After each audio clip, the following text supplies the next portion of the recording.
오늘 말씀은 누가복음 8장 22절에서 25절입니다. 누가복음 8장 22절에서 25절까지 우리 한 절씩 교독하도록 하겠습니다. 제가 먼저 한 절 읽겠습니다.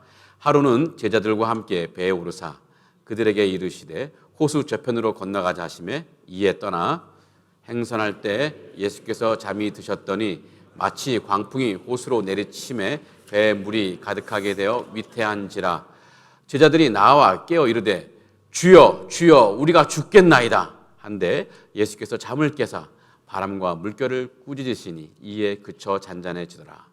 제자들에게 이르시되 너희 믿음이 어디 있느냐 하시니 그들이 두려워하고 놀랍게 여겨 서로 말하되 그가 누구에게 바람과 물을 명하며 순종하는가 하더라. 아멘. 자, 오늘 본문에 나온 사건은 예수 그리스도께서 제자들과 함께 갈릴리 호수 건너편으로 가시는 중에 일어난 일입니다. 이 갈릴리 호수는 다른 성경에서는 갈릴리 바다라고도 이렇게 표현하기도 하는데요. 아마 이것은 번역상의 실수인 것 같습니다. 이 호수나 바다는 이 구약 성경에 기록된 이 고대 히브리어로는 얌이라고 합니다. 얌. 이 구약 성경에서 이 히브리어로 이제 호수나 바다를 굳이 구별하지 않은 것은 당시 이 히브리어 단어 수가 많지 않았기 때문이었습니다. 히브리어 당시 고대 히브리어는 단어 수가 약 8,000개 정도 된다고 합니다. 이 바다나 호수를 구별할 정도로 이렇게 단어가 풍성하지 않았던 거죠. 신약 성경에 기록된 헬라어도 뭐 특별히 다르지 않는데요. 이 고대 헬라어로는 이 탈라사라는 단어가 이 바다나 이 호수 두 가지를 다 뜻하기도 했습니다. 자, 그래서 이제 현대 성경으로 번역할 때 어떤 갈릴리 호수 같은 호수를 지칭하는 그런 상황에서는 그냥 호수라 번역하고 또 지중해 같은 뭐 바다를 지칭하는 상황에서는 거기서는 얌이나 탈라사를 이게 바다로 번역을 해야 되는데 막 그게 약간 혼동됐던 것 같습니다. 하긴 이 갈릴리 호수가요 너무 커요. 바다라고 할 만도 하죠. 이 남북으로는 21km 정도 됩니다. 이 동서로는 약 12km, 수심 깊이 약 45m 정도. 바다라고 할 만하죠. 여튼 예수님이 갈릴리 호수를 건너려고 하는데 건너려고 하는 곳은 이제 거라사라는 땅입니다. 자, 출발하는 곳은 가버나움이고요. 가버나움은 이 호수 서쪽에 있고 또 가시려는 곳 거라사는 이 갈릴리 호수 동쪽에 있습니다. 가버나움에서 이 거라사까지 가려면 약 호수로 10km 정도를 항해해서 가야 돼요. 굉장히 먼 거리죠. 주님은 이 거라사에 가셔서 거기에서도 치유 사역을 하시고 하나님 나라의 복음을 전하는 사역을 하시기로 하셨습니다. 오늘 말씀 다음 본문에 이어지는 말씀 보면 주님은 그 거라사에 가셔서 귀신 들린 사람을 만나시고 또 귀신 들린 사람에게서 귀신을 쫓아내셨습니다. 그런 사역을 하셨고요. 이제 그런 오늘 본문은 이제 주님이 이 거라사 지역에서 그런 사역을 감당하기 위해 제자들과 함께 이 호수 건너편으로 가고 있는 중에 일어난 일입니다. 문제가 생겼습니다. 주님과 제자들이 갈릴리 호수를 배 타고 가는 중에 호수에 광풍이 불어온 거예요. 그래서 큰 파도가 일어나고 배가 침몰 위기에 빠졌습니다. 갈릴리 호수에 이런 광풍이 자주 일어난다고 합니다. 어떻게 호수에서 광풍이 일어나고 큰 파도가 일어날까?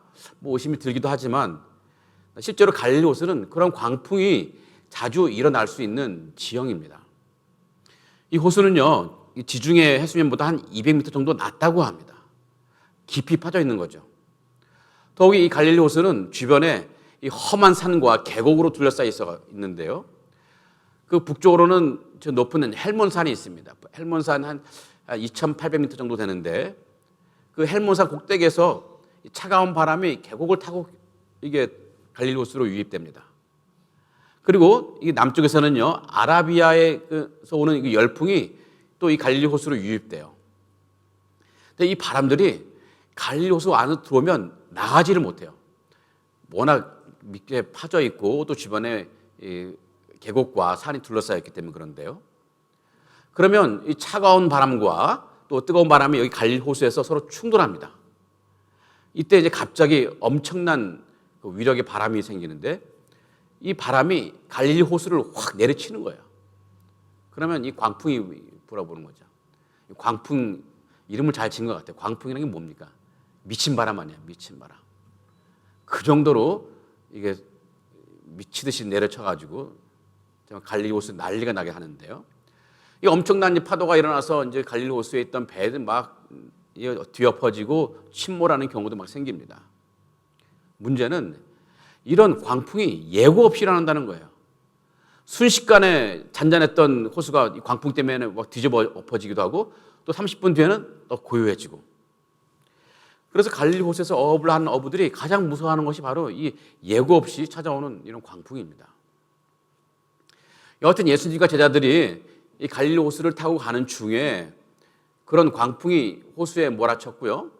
그래서 큰 파도가 일어난 것입니다. 배가 침몰 직전이에요. 위태로운 지경에 있습니다. 그러니 이 제자들이 두려움에 빠지는 것은 너무나 당연한 일이겠죠. 죽을지도 모르는 상황이기 때문에 이 제자들은 이제 죽겠다고 아우성칩니다. 그런데 어찌된 일인지 주님은 배 안에서 아주 평안하게 주무시고 계시는 거예요. 우리 주님도 대단하시죠. 지금 광풍이 불고 큰 파도가 막 일어나서 배에 물이 가득 차서 사람들은 죽겠다고 아우성인데 어떻게 그 와중에도 잠이 깨지 않고 주무실 수 있을까? 너무 피곤하셨던 까닭일까요? 아니 어쩌면 주님이 30대라서 너무 젊어서 그런 것 같기도 하는 생각이 듭니다. 저도 젊었을 때는요, 누가 업어가도 잠들고 있으면 몰라요. 근데 요즘에는요, 부스럭 소리에 또 잠이 깨가지고 3시에 깨어가지고 잠이 안 와요. 여러분 그런 분 많이 있죠. 하여튼간 주님도 아직 젊으셔서 이런 쿨쿨 주무시는 게 아닌가 생각이 듭니다. 여하튼 이런 상황에서 제자들이 막 주님을 막 깨우는 거예요. 주여, 주여, 우리가 죽겠나이다. 자, 여기서 우리가 죽겠나이다. 이 말이 어떤 의미일까요? 주님의 능력으로 우리들을 살려달라는 그런 간청일까요? 그런 뉘앙스는 아닌 것 같습니다. 오히려 그저 불평이나 푸념 정도로 보는 것이 더 적합할 것 같아요. 그래서 주님, 우리가 죽게 되었는데 어떻게 이렇게 주님은 천하태평 주무실 수 있습니까? 같이 일어나서 배를 젓든지 물을 퍼내든지 우리를 도와주십시오. 이런 말을 하는 것 같아요. 이런 푸념 섞인 불평의 의미가 더 강할 것 같습니다. 만약에 주님의 능력으로 우리를 살려주소서 하는 의미였다면 나중에 주님이 모든 문제를 해결하고 났을 때 제자들은 당연하다고 해야 될 그런 느낌을 가져야 될 텐데 주님 문제를 다 해결하고 나니까 놀라는 거예요. 전혀 기대하지 않았던 결과가 일어나니까 제자들이 당황하고 놀라는 거죠.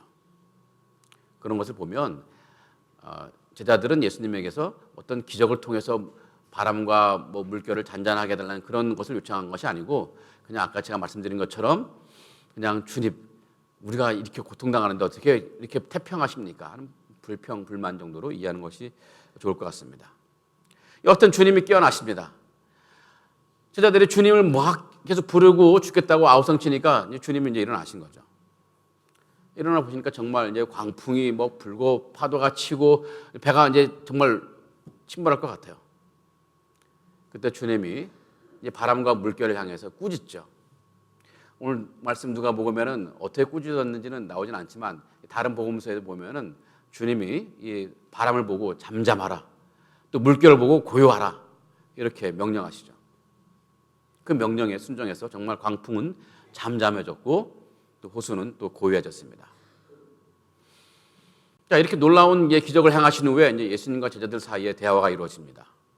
먼저 이제 주님이 제자들을 이제 꾸짖죠. 꾸짖듯이 묻습니다. 너희 믿음이 어디 있느냐? 너희 믿음이 어디 있느냐? 그들은 대답하지 못하죠. 어쩌면 자신들의 믿음이 없음을 부끄러운 까닭일 수 있고 아니면 예수님의 기적이 너무 놀라서 말을 잊었던 까닭일 수도 있습니다.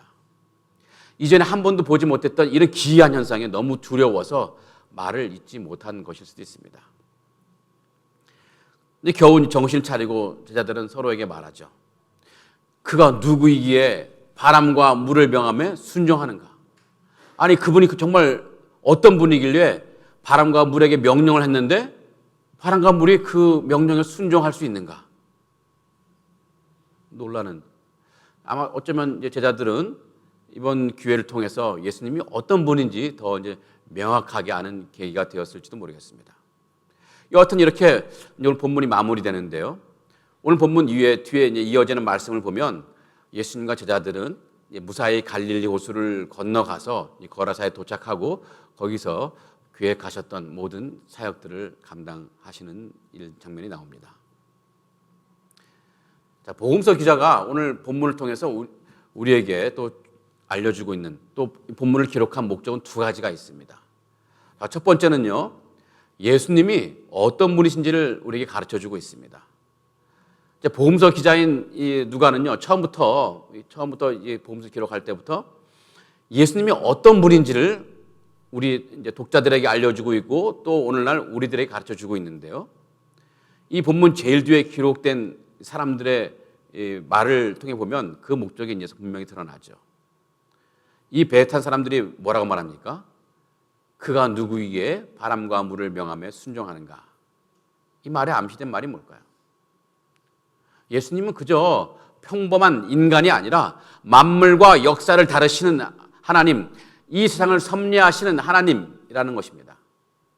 사람이라면 어떻게 바람과 물에게 명령할 수 있고 또 설령 명령할 수는 있다 할지라도 어떻게 그 명령에 바람과 물이 순종해서 잠잠하고 고요할 수 있습니까? 오직 하나님만이 바람과 물에게 명령할 수 있고 그 명령에 바람과 물이 잠잠하고 고요해 줄 수 있는데 오직 하나님만에게만 있는 능력입니다. 자, 그러기에 주님과 제자들이 나중에 거라사에 무사히 도착한 것은 어쩌면 당연한 결과인지도 모릅니다. 자, 예수님이 하나님이시기 때문에 충분히 당연한 결과라고 말할 수 있습니다. 왜냐하면 주님께서는 거라사에 가기로 작정하셨기 때문입니다. 22절을 볼까요? 22절을 보면요, 주님은 제자들에게 호수 저편으로 건너가자라고 말씀하셨어요. 계획하신 거예요. 자, 그러면 누가 과연 만물과 역사를 다스리는 또 그리고 이 세상을 섭리하시는 하나님의 이 계획을 막을 수 있을 것이며 그 무엇이 과연 하나님의 이 작정을 회방할 수 있을까요? 주님이 계획하신 것, 주님이 말씀하신 것 반드시 성취됩니다. 그러기에 중간에 광풍이 불고 또 큰 파도가 일어도 예수님과 제자들은 호수 저편으로 분명히 가게 되어 있습니다. 어쩌면 주님은 이런 하나님의 섭리를 알고 계셨기 때문에 그 와중에도 편안히 주무시고 계신 거 아닌가 생각이 들죠. 하나님에 대한 교리 가운데요, 하나님의 섭리라는 것이 있습니다. 얼마 전 교리반 시간에도 말씀드렸던 것인데, 이제 하나님은 이제 세상을 창조하셨는데 그것으로 하나님의 일이 다 끝난 것이 아니라 하나님은 계속해서 지금도 만물을 다스리시고 우리 인생을 다스리고 계신다는 그런 교리입니다. 자, 그런데 만물을 다스리시고 우리 인간을 다스리시는데 얼마나 세심하게 또 치밀하게 다스리시냐면 우리의 머리털 하나까지 다 세실 정도로 그렇게 치밀하고 세심하게 우리 인생을 돌보시고 세상을 다스리신다는 것입니다. 이게 바로 이제 하나님의 섭리인데요. 하나님의 섭리를 통해서 하나님은 우리를 결국은 선한 길로 인도하실 것입니다. 창세기에 나오는 이제 요셉 있는데 요셉은 형들에게 이집트 노예로 팔려갔죠. 얼마나 많은 고생을 했는지.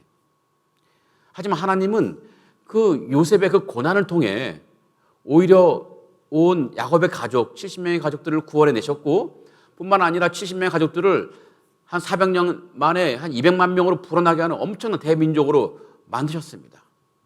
그것을 보더라도 이 하나님은 이 모든 사건을 통제하시고 또 그 백성과 자녀를 선한 길로 인도하시는 분이십니다. 합력하여 선을 이루시는 분이신데 때로는 고난과 악한 것을 통해서도 선한 계획을 이루시는 하나님이시라는 것입니다. 성도 여러분, 우리를 향한 하나님의 선한 계획을 꼭 믿으시기 바랍니다. 그리고 그 선한 계획을 반드시 성취하시는 하나님의 능력을 믿으시기 바랍니다. 하나님은 우리를 향한 하나님의 선한 계획과 또 하나님의 능력으로 우리 삶을 선한 길로 인도하십니다. 때로는 갈릴리 호수에 일어난 광풍 같은 삶의 고난이 내 삶에 불쑥 찾아올 수 있습니다. 하지만 그때도 우리가 낙심하지 않아야 할 것은 우리가 끝까지 주님을 신뢰한다면 그 고난을 통해서라도 하나님은 우리 삶의 선을 이루실 것이기 때문입니다. 우리에게 이런 믿음이 있기를 간절히 기원합니다. 예수 그리스도가 이제 하나님이시라는 것을 밝히려는 목적으로 누가복음이 기록되었고 오늘 본문이 기록되어 있지만 두 번째 목적이 있습니다. 복음서 기자가 이 본문 기사를 기록한 둘째 목적은 제자들의 믿음, 또 우리들의 믿음의 도전을 주려는 것에 있습니다. 이 목적과 관련된 말씀이 오늘 본문에 있는데요. 그것은 주님이 제자들에게 하신 말씀입니다. 너희 믿음이 어디 있느냐? 너희 믿음이 어디 있느냐? 자, 너희 믿음이 어디 있느냐는 이 물음에는 어떤 의미가 담겨 있을까요? 이 본문의 이제 문맥을 살펴보면요. 예수님이 제자들에게 이런 말씀을 하신 것은 제자들이 두려워서 죽겠다고 아우성치는 모습 때문이었습니다. 이 제자들의 마음 상태를 잘 표현한 말이 24절에 있습니다. 제자들이 나와 깨어 이르되 주여 주여 우리가 죽겠나이다. 주여 주여 우리가 죽겠나이다. 이미 말씀드렸지만 이 아우성은 주님의 능력으로 우리를 살려달라 하는 그런 간구의 의미가 아니라 우리가 이토록 죽을 지경인데 주님은 뭐 이렇게 태평하십니까? 이 불평하고 푸념하는 것입니다. 이런 모습을 보면서 주님이 제자들에게 너희 믿음이 어디 있느냐고 책망하신 것입니다. 제자들에게 믿음이 없다고 책망하시는 거예요. 제자들은 왜 이런 책망을 들어야 했을까요? 근데 사실 이런 위기에서 누가 죽겠다고 말하지 않을 수 있겠습니까? 누구라도 이런 상황에서는 나 죽겠습니다 라고 말하지 않을까요?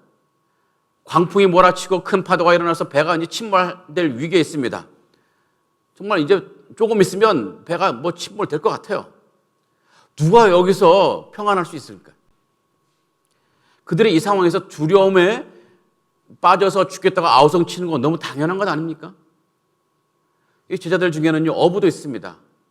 베드로, 안드레, 야고보, 요한 다 어부에 갈릴리 바다에서 갈릴리 호수에서 일하는 어부였습니다. 그들은 광풍이 얼마나 위험한지 충분히 알고 있죠. 그래서 광풍 만났을 때 대체로 어떻게 해야 이 위기에서 탈출할 수 있을지를 알고 있을 것입니다. 하지만 지금 이 상황이 오늘 본문에 나온 상황이 얼마나 위험했으면 이들도 어찌해볼 도리가 없는 거예요. 그만큼 위중한 상태입니다. 그런데 예수님이 이들에게 왜 너희 믿음이 없느냐? 너희 믿음이 어디 있느냐? 왜 이렇게 두려워하고 떨고 있느냐? 좀 너무하신 것 아닐까요? 너무하신 것 같죠? 자, 그런데 예수님의 책망이 너무하다고 말하려면, 그래서 그 책망이 좀 부당하다고 말하려면 두 가지 조건이 필요합니다. 어떤 조건이겠습니까? 자, 첫 번째로는요, 예수님이 그곳에 계시지 않는다는 조건이 있어야 됩니다. 이런 조건이 있어야 책망이 부당하죠. 또 두 번째는요, 예수님에게 그런 문제를 해결할 능력이 없다는 조건입니다. 예수님이 문제를 해결할 능력이 없다면 제자들이 그런 푸념하고 원망하는 것이 당연하죠. 이 두 조건이 충족된다면 주님은 제자들에게 너의 믿음이 어디 있느냐라고 책망하시면 안 되죠. 예수님이 그 배를 타지 않으시고 또 타고 계시더라도 광풍과 이 파도를 잠잠케 하실 능력이 없다면 그들의 두려움과 그들의 아우성은 너무 당연한 것입니다. 그들에게 주님은 책망하시면 안 되는 거예요. 부당하죠. 하지만 실제는 어떻습니까? 자, 첫 번째 조건, 주님이 그곳에 계시지 않는다는 조건, 이건 안 되죠. 왜냐하면 주님은 그곳에 그들과 함께 계시고 있기 때문에 그렇죠. 그러면 두 번째 조건은 어떻습니까? 예수님의 문제를 해결할 능력이 없어야 한다는 두 번째 조건, 이 역시 해당 안 돼요. 주님은 광풍과 큰 파도를 잠잠케 하실 능력이 있거든요. 그러게 그들은 예수님의 책망이 너무하다고 말할 수가 없어요. 주님의 책망은 전혀 부당하지 않습니다. 자, 그렇다면 광풍과 큰 파도를 두려워하는 것은 잘못된 일이죠. 특히 무엇이 잘못된 일일까요? 그들에게 믿음이 없는 것이 잘못입니다. 자, 제자들이 이 광풍과 큰 파도 속에서 두려워하지 않을 수 있는데 또 두려워하지 않으려면 이번에 또 두 가지 믿음 조건이 필요합니다. 두 가지 믿음 조건. 첫 번째 믿음 조건은요, 주님이 그들과 함께 계시다는 것을 믿는 것입니다. 주님이 그들과 함께 계시다는 것을 믿는 것이 믿음의 첫 번째 조건입니다. 두 번째 조건은 그 주님에게 광풍과 큰 파도를 잠잠케 하실 수 있는 능력이 있는 것을 믿는 것. 이 두 가지 믿음 조건. 주님이 그들과 함께 있는 것을 믿고 그들과 함께 있는 주님이 광풍과 큰 파도를 잠잠케 하실 능력이 있는 것을 믿는다면 그 어떤 광풍과 큰 파도 속에서도 그들은 두렵지 않았을 것입니다. 그런데 그들은 광풍과 큰 파도에 두려워서 아우성을 칩니다. 그들은 두 조건 모두 충족해야 되는데 그러지 못했던 거예요. 물론 이제 주님이 그들과 함께 있다는 것을 믿었죠. 뭐 그것은 말할 것도 없죠. 당연히 주님이 그곳에 계시니까, 뭐 믿거나 말거나 거기 계시니까. 그렇지만 그들이 믿지 못한 것이 있습니다. 그것 때문에 제자들이 책망을 받았는데, 즉 주님에게 큰 광풍과 큰 바다를 잠잠케 하실 수 있는 능력이 있다는 것을 믿지 못한 거예요. 만약에 그들이 지금 그들과 함께 계신 주님을 믿기도 하고 또 주님이 큰 능력을 행하실 수 있는 분이라고 믿었다면 그들은 분명히 두려워하지 않았겠죠. 그들의 믿음이 없다고 책망받아도 당연한 것은 그들은 지금까지 계속 주님과 함께 있으면서 주님이 어떤 일을 행하셨는지, 어떤 기적을 행하셨는지 다 보아왔거든요. 많은 병자를 일으키시고 또 심지어 죽은 사람을 살리시는 일까지 주님이 그런 기적을 행하시는 일을 제자들이 다 봤어요. 그러면서 정말 이분은 하나님이시고 그리스도시라는 것을 어느 정도 알았고 깨달았을 것입니다. 만약에 그렇다면 주님께서 이 광풍과 큰 파도를 다스리실 수 있는 능력이 있다는 것도 믿어야 됐죠. 그런데 그것을 믿지 못한 것입니다. 이것이 그들의 문제입니다. 성도 여러분, 어쩌면 우리의 인생은 갈릴리 호수에 떠 있는 배와 같다는 생각이 듭니다. 그리고 갈릴리 호수는 우리가 살고 있는 삶의 현장입니다.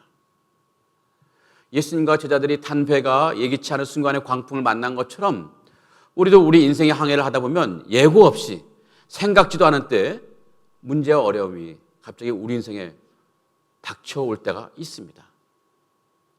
인생의 광풍이 불어오는 거죠. 우연히 건강검진을 했는데 암이라는 진단이 나와서 큰 병원에 가보라는 의사의 말을 들었습니다. 내 인생 가운데 암이 있을까?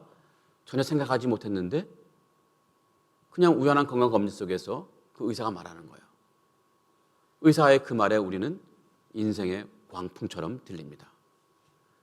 아직 아이들이 다 성장하지 않았는데 여기 상하이 직장에서 더 이상 일을 할 수 없다는 말을 들었을 때 그 말도 우리에게 인생의 광풍처럼 들립니다.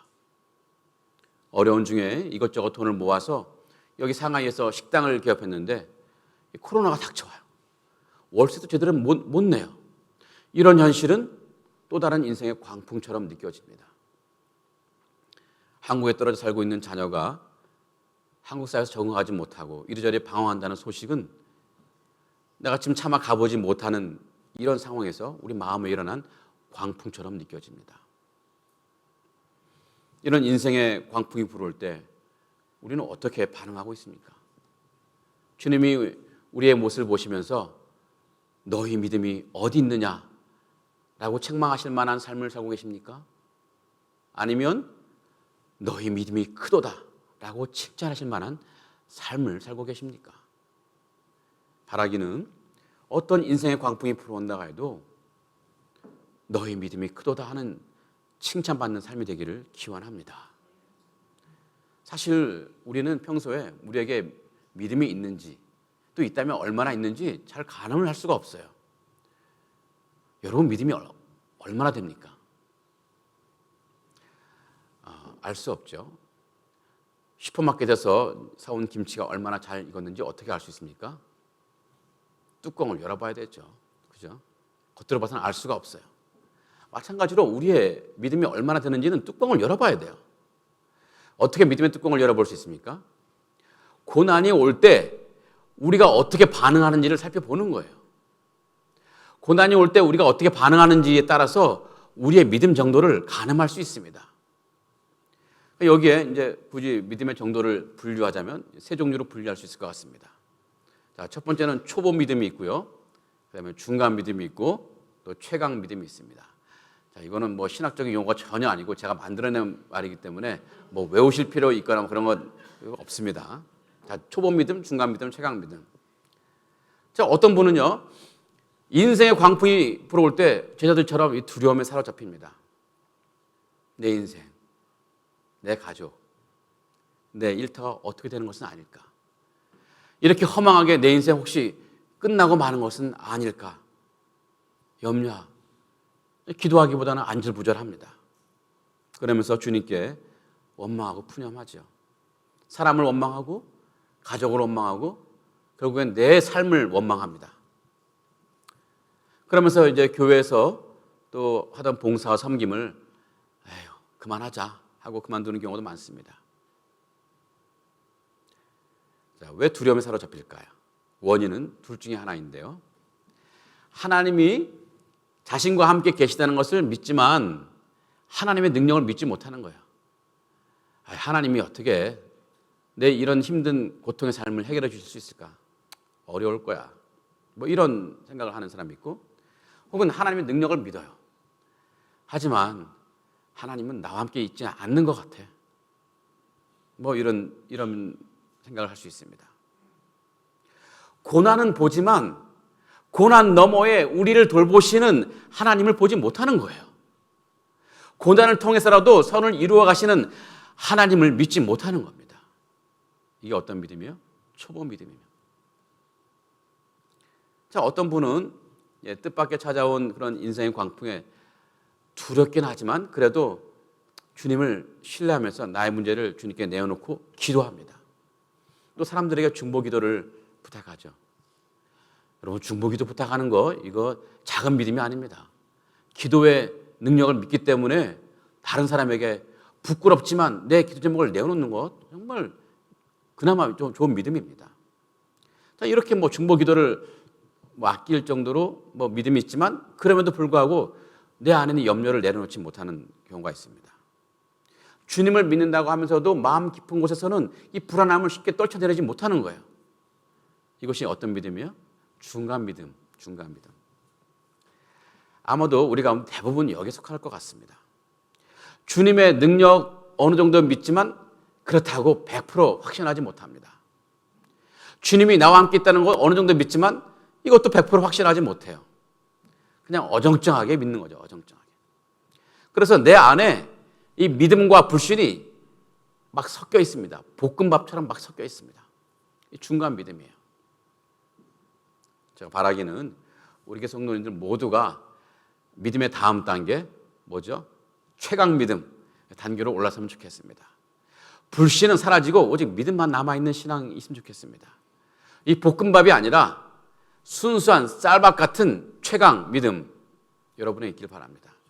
이 최강 믿음은요, 이 광풍과 큰 파도 속에서도 하나님의 섭리를 철저하게 믿는 것입니다.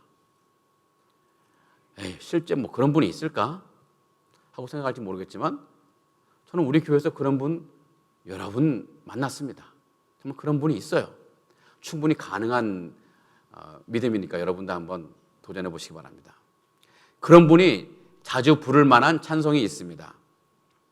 찬송가 373장 고요한 바다라는 찬송이 그 2절 가사인데요. 그 가사가 이렇습니다. 큰 물결 일어나 나 쉬지 못하나 이 풍랑으로 인하여 더 빨리 갑니다. 다시 한번 볼까요? 우리 다시 한번 같이 한번 읽어볼까요? 시작. 큰 물결 일어나 나 쉬지 못하나 이 풍랑으로 인하여 더 빨리 갑니다.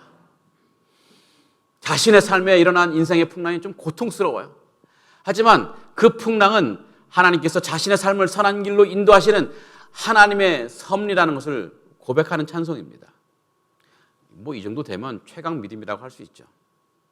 주님이 제자들에게 기대하시는 믿음은 이런 최강 믿음이고 주님이 우리들에게 기대하시는 믿음도 바로 이런 최강 믿음입니다. 우리 모두가 이런 최강 믿음의 반열에 올라설 수 있기를 간절히 기원합니다. 자, 그렇다면 우리는 어떻게 해야 이런 최강 믿음의 반열에 올라설 수 있을까요?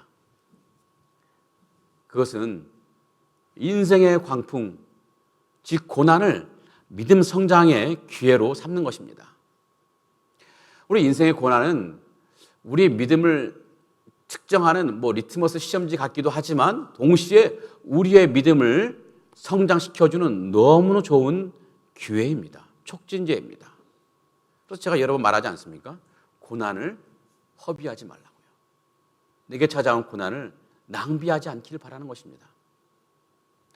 이 고난과 믿음의 관계는 이 선순환 관계일 수도 있고 때로는 악순환 관계일 수도 있습니다.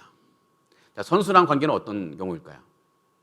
자, 고난을 당할 때요, 내가 기도하며 또 인내하며 그 고난을 어떻게든지 하면 이겨내면은 우리의 믿음은 자라게 되어 있습니다. 다른 말로 하자면 이 영적인 근육이 조금 생기는 거예요. 그렇게 영적인 근육이 생기면, 그래서 좀 믿음이 좀 성장하면 조금 이제 난이도가 높은 고난이 와도 견뎌낼 수 있습니다. 인내할 수 있습니다. 또 그렇게 난이도가 높은 고난을 이겨내면 또 다른 또 영적 근육이 내 몸에 붙어요. 근육이 좀 두터워지죠. 그래 영적 근육이 더 많이 생기면 이제 더 큰 고난도 이겨낼 수 있습니다. 말하자면 이 믿음과 고난이 선순환 사이클로 접어든 것입니다. 선순환 사이클로. 이렇게 고난과 믿음의 이제 선순환 사이클로 우리가 접어들면 결국에는 이 최강 믿음의 반열에 이르게 되는 거죠. 이 반대로 자칫하면 우리가 악순환 사이클에 접어들 수도 있습니다. 이 고난이 왔을 때 우리가 움츠려들면요, 우리 믿음이 움츠려들면 실망하고 낙심하면 이제 더 작은 고난에도 우리가 힘을 잃습니다. 그러면 믿음도 작아지고 또 믿음이 작아지면 또 다른 더 작은 고난에도 우리가 견뎌낼 힘이 없어요. 그러다가 영적 밑바닥으로 이제 떨어집니다. 이 고난과 믿음의 악순환 사이클로 접어들어서 결국 내 영혼의 깊은 밤이라는 그런 정말 우리가 가지 않아야 될 믿음의 밑바닥으로 떨어지는 경우가 있는 것입니다. 자, 그러면 어떻게 해야 우리가 이 믿음과 고난의 악순환의 사이클에 들어가지 않고 믿음과 고난의 선순환 사이클에 들어갈 수 있을까요? 선순환 사이클에 들어가려면 우리가 놓치지 않고 확신해야 할 두 가지 믿음이 있습니다. 첫 번째는요, 주님은 나와 함께 계시다는 것을 믿는 확신입니다. 주님은 나와 함께 계시다는 것을 확신하는 거예요. 어떤 상황이 있어도 주님은 나와 함께 계신다. 두 번째로는 나와 함께 계시는 주님은 능력이 무한하시다는 이런 확신한 것입니다. 이 두 가지 확신, 비록 내 안에 연약하지만 이 두 가지 확신을 어떤 상황에서 갖고 있으면 이 고난을 통해 우리 믿음이 성장할 수 있는데, 그 과정을 통해서 고난과 믿음의 선순환 사이클로 들어가지만 이 두 가지에 대한 확신이 없다면 고난은 내 믿음을 갉아먹는 벌레와 같아서 결국 우리는 악순환 사이클로 들어가고 결국 믿음의 밑바닥으로 떨어질 수밖에 없습니다. 성경은 분명히 우리에게 약속하고 있습니다. 주님은 분명히 우리와 함께 계시다. 주님은 분명히 우리와 함께 계시다. 아주 많이 성경은 우리에게 말씀하고 계십니다. 여러분 이것을 꼭 믿으시기 바랍니다. 또 두 번째는요, 주님은 무한한 능력을 가지신 분이시다. 세상을 창조하시고 지금도 만물을 다스리시는 그 놀라운 능력을 가지신 분이시다. 여러분 이 두 가지를 확신하시기 바랍니다. 이 두 가지를 확신하면 인생의 광풍은 더 이상 우리 믿음을 흔들지 못하고 우리 삶을 뒤엎어 놓지 못하는 것입니다. 과연 어느 광풍이 주님이 타고 계신 우리 인생의 배를 뒤엎어 놓을 능력이 있겠습니까? 못해요. 절대로 뒤엎어 놓지 못합니다. 사랑하는 성도 여러분, 이 두 가지를 믿는 사람에겐 인생의 광풍은 삶을 무너뜨리는 수렁이 아니라 우리 삶을 더 선한 길로 인도하시는 하나님의 섭리입니다. 하나님은 분명히 우리를 향해 선한 계획이 있는데, 하나님의 그 선한 계획은, 우리를 향한 하나님의 선한 계획은 그 누구도 변경시키지 못합니다. 주님이 우리와 함께 계시겠다는 그런 약속하셨고, 또 그 주님은 우리의 삶을 회복시켜 주시고 결국은 부흥시켜 주실 수 있는 능력이 있는 분이십니다. 그러기에 주님과 함께하고 있는 우리에게 고난은 더 이상 두려움의 대상이 아니라 믿음이 성장할 수 있는 너무너무 좋은 기회입니다. 여러분, 고난 당할 때 변함없이 주님을 신뢰하시기 바랍니다. 주님 곁에 머무르시기 바랍니다. 그러면 때가 되면 언젠가 우리 삶을 회복시켜 주시고 온전케 하실 것입니다. 그래야 풍랑 속에서도 그 풍랑 인하여 더 빨리 갑니다. 그 풍랑 인하여 내 인생 망하는 것이 아니라 그 풍랑 인하여 더 빨리 갑니다 라고 고백할 수 있을 텐데, 여러분 모두가 이런 고백할 수 있는 최강 믿음의 사람이 되기를 간절히 기원하고 축복합니다. 우리 같이 기도하시고 찬양 부르시겠습니다. 참 좋으신 하나님, 인생의 광풍이 불어서 우리 마음이 무너질 만한 때가 너무나 많이 있습니다. 여기 상하이 살면서 겪는 힘든 일도 많아서 낙심할 만한 때가 참 많습니다. 주여, 주여, 우리가 죽겠나이다 라며 아우성칠 만한 일들도 많습니다. 그때 우리는 푸념하며 사람을 원망하며 주님을 원망하며 좌절했던 우리를 용서해 주옵소서. 이제 우리에게 믿음을 주옵소서. 주님은 늘 우리 곁에 계시고 또 주님은 무한한 능력으로 우리 삶을 선한 길로 인도하시는 분이라는 것을 이제 믿게 하옵소서. 머리털 하나 세실 정도로 세심하게 우리 삶을 다스리시는 하나님의 섭리를 믿게 하여 주옵소서. 그래서 인생의 광풍이 불고 큰 파도가 일어날 때 두려워하기보다는 주님이 타고 계신 내 인생의 배를 그 누구도 그 무엇도 뒤엎어놓을 능력이 없음을 믿게 하여 주시옵소서.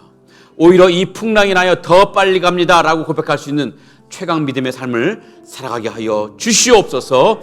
우리 영원한 구주이신 예수님의 이름으로 간절히 기도합니다. 아멘. 우리 다 같이 일어나셔서 찬양 부르시겠습니다. 주 품에 품으소서. 주 품에 주 품에 품으소서.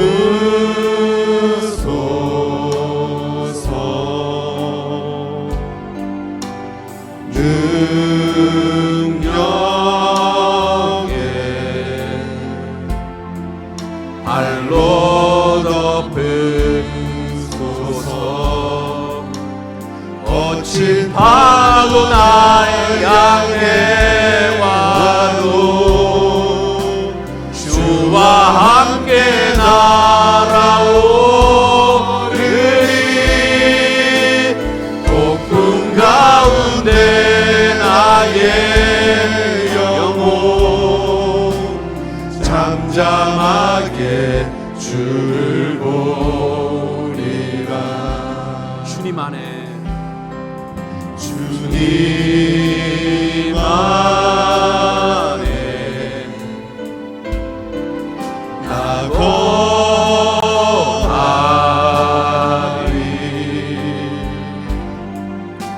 주 능력 나 잠잠히 믿네.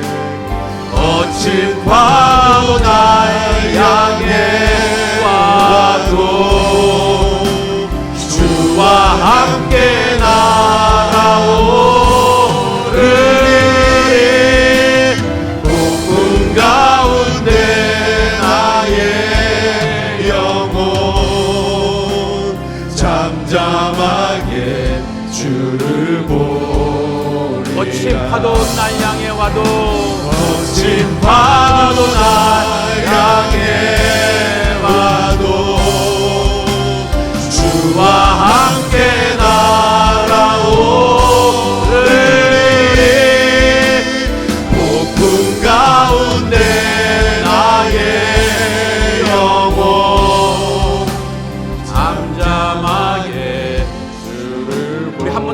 합니다. 거친 파도 날 향해 와도, 거친 파도 날 향해 와도 주와 함께 날아오르리.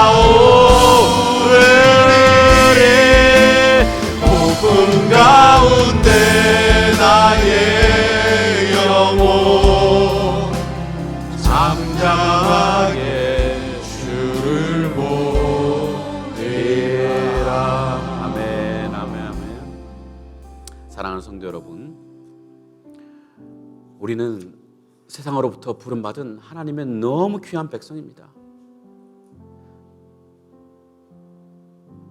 또 세상으로 보냄을 받은 그리스도의 제자들입니다. 이제 한 주간 이 갈릴리 호수 같은 세상에서 살겠지만, 그래서 힘든 일이 있겠지만, 그 상황 속에서 주님께서 내 삶을 인도하심을 믿고 더 주님을 신뢰하며 살다가 우리 다음 주일 정말 믿음 충만한 얼굴로, 기쁨 충만한 얼굴로 다시 뵐 수 있기를 간절히 기원합니다.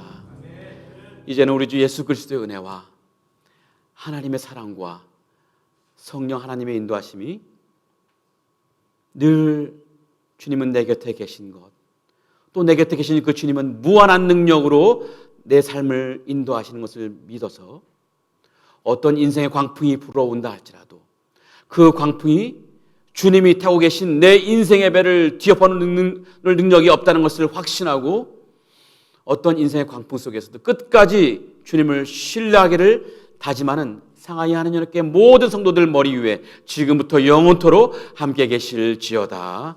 아멘.